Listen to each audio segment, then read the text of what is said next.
Cordial saludo, mi nombre es Camilo Andrés Cruz Ospina, soy estudiante de Ingeniería Ambiental de la Universidad Nacional Abierta de Distancia UNAD.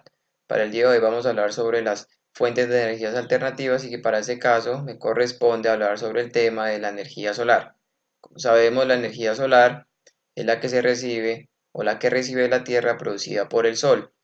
Cabe resaltar que es una fuente de energía que tiene importantes ventajas sobre otras y que para su aprovechamiento también presenta varias dificultades.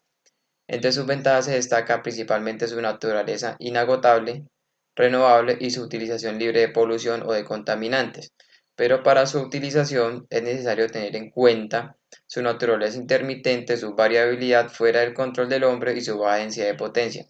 Esas dificultades conllevan entonces la necesidad de transformarla a otra de energía para su almacenamiento y posterior uso. La baja densidad de potencia resulta que es una fuente extensiva. Para mayor potencia, mayor extensión de equipos de conversión. Cabe resaltar que al hablar de energía solar se puede decir que se definen dos aspectos, la energía térmica y la energía fotovoltaica. Por lo tanto, la energía solar se produce o se manifiesta mediante formas, la térmica y la fotovoltaica. Por tanto, la primera se utiliza principalmente para producir calor que puede aprovecharse para cocinar alimentos o para la producción de agua caliente destinada al consumo doméstico. Por otro lado, la energía solar térmica se produce mediante captadores solares térmicos, razón por la cual la radiación del sol calienta un fluido que por lo general suele ser agua o aire, mediante una transferencia de calor. Además, los captadores solares son superficies de color oscuro que tienen la finalidad de absorber la mayor cantidad de luz o de radiación solar y por tanto dichos rayos solares atraviesan una superficie cristalada, lo que genera un aumento de temperatura en el interior del habitáculo, evitando que ésta salga a la superficie. Por lo tanto, el día de hoy vamos a hacer énfasis en los paneles solares. Como sabemos, los paneles solares transforman la energía del sol en electricidad. Existen diferentes tipos de paneles solares, los fotovoltaicos, los cuales es una energía suficiente para nuestros hogares, los térmicos que se utilizan en casas con recepción directa del sol con altas temperaturas y los termodinámicos que funcionan aunque llueva o en la noche. El tipo de energía solar fotovoltaica es una energía renovable, se utiliza para la generación de electricidad y por ello la radiación solar llega hasta el panel fotovoltaico generando la electricidad. ¿Cómo se genera la energía eléctrica en dichos sistemas fotovoltaicos? Esto ocurre mediante un efecto voltaico, el cual el panel solar es que expuesto a los rayos del sol. Cabe resaltar que dentro del panel se encuentran unos fotones los cuales se agitan o se excitan generando la energía.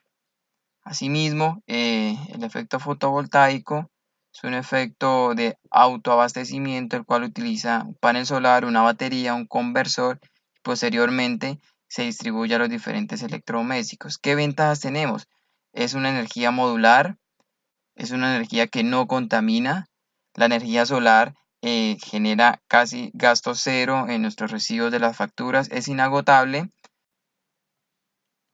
Por lo tanto, en el departamento de La Guajira se presenta un gran déficit en cuanto a la prestación de servicios de energía. Es por ello que se llevó a cabo un proyecto piloto para la generación de energía solar mediante la utilización de celdas solares para una pequeña población ubicada en el corregimiento de La Uribia, en la cual existen aproximadamente 300 viviendas, razón por la cual se realizó un proyecto piloto sobre una vivienda donde se instaló un sistema de energía solar fotovoltaica. Como sabemos, La Guajira es una de las regiones con mayor disponibilidad solar, por ello el modelo se puede aplicar generando buenos resultados. Cabe resaltar que para la implementación del sistema de generación de energía eléctrica fotovoltaica se utilizaron 300 vatios, el cual está fabricado en silicio de policristalino, capaz de proporcionar alrededor de 900 vatios al día en invierno y el doble en época de verano. Además, este panel solar incluye 1 metro de cableado por cada polo e incorpora una caja de conexiones por la parte trasera. Adicional a esto, se utiliza un regulador de carga de 60 amperios, el cual es un regulador confiable con aplicaciones de energía solar, hidroeléctrica y eólica, con opciones de ponerlas en paralelo en series varios de ellos. Asimismo, el regulador es configurable.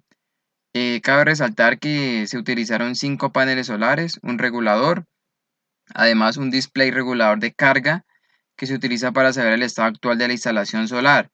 Este es un regulador o un display que mide varias características como la tensión de la batería, los amperios y el estado en general de nuestra estación de generación eléctrica.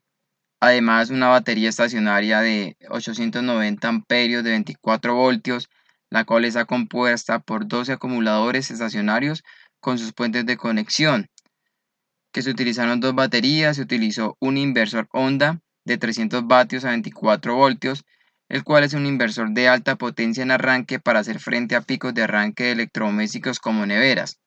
Y finalmente se utilizaron 10 metros de cable de 6 milímetros, el cual se utilizó para unir los componentes.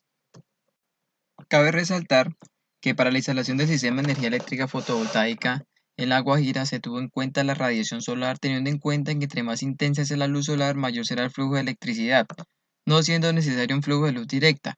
La electricidad se produce incluso en días nublados al amanecer y al anochecer. Por tanto, para su producción se utilizaron los equipos que se mencionaron anteriormente, basados en que la Tierra recibe 174 petavatios de radiación solar entre insolaciones de la capa más alta de la atmósfera. Y en nuestro país recibimos una irradiación solar promedio de 194 vatios por metros cuadrados, lo cual es una generación suficiente para generar energía eléctrica. Por lo anterior, el aprovechamiento del recurso de irradiancia directa para la generación de electricidad tiene un mejor rendimiento en los lugares donde la concentración de radiación de luz emitida por eso presenta condiciones de mayor constancia, sin dejar de lado su magnitud. Por ejemplo, las zonas costeras y pertenecientes a los trópicos presentan las condiciones ideales de implementación de este recurso. Sin embargo, es imperioso, teniendo en cuenta el principio de funcionamiento de los paneles solares, para evitar la obstrucción de la luz por contaminación, lo que genera entonces la necesidad de implementar en lugares donde el nivel de polución y contaminación no sean muy elevados. Asimismo, la energía que se captó mediante los paneles solares tenían el siguiente proceso. Entonces, como se mencionó, la radiación generada por el sol era captada mediante los paneles fotovoltaicos, los cuales generaban electricidad de corriente directa. Por lo tanto, esa generación se tenía que rectificar la onda de la corriente directa a corriente alterna. Por ello se utilizaban los conversores, se utilizó además el sistema de medición de potencia activa y finalmente ese consumo o esa carga final era inyectada a la red eléctrica de la vivienda. Con este sistema fotovoltaico de generación de energía en la vivienda se generaban 3.000 vatios de 24 voltios, es decir, se generaban 72 kilovatios por hora por persona, una eficiencia energética suficiente para suplir las necesidades de una vivienda promedio de 4 personas, las cuales, pues, valga la redundancia, en promedio consumen 38 kilovatios por día. Esta estación de generación de energía fotovoltaica generó 72 kilovatios por persona.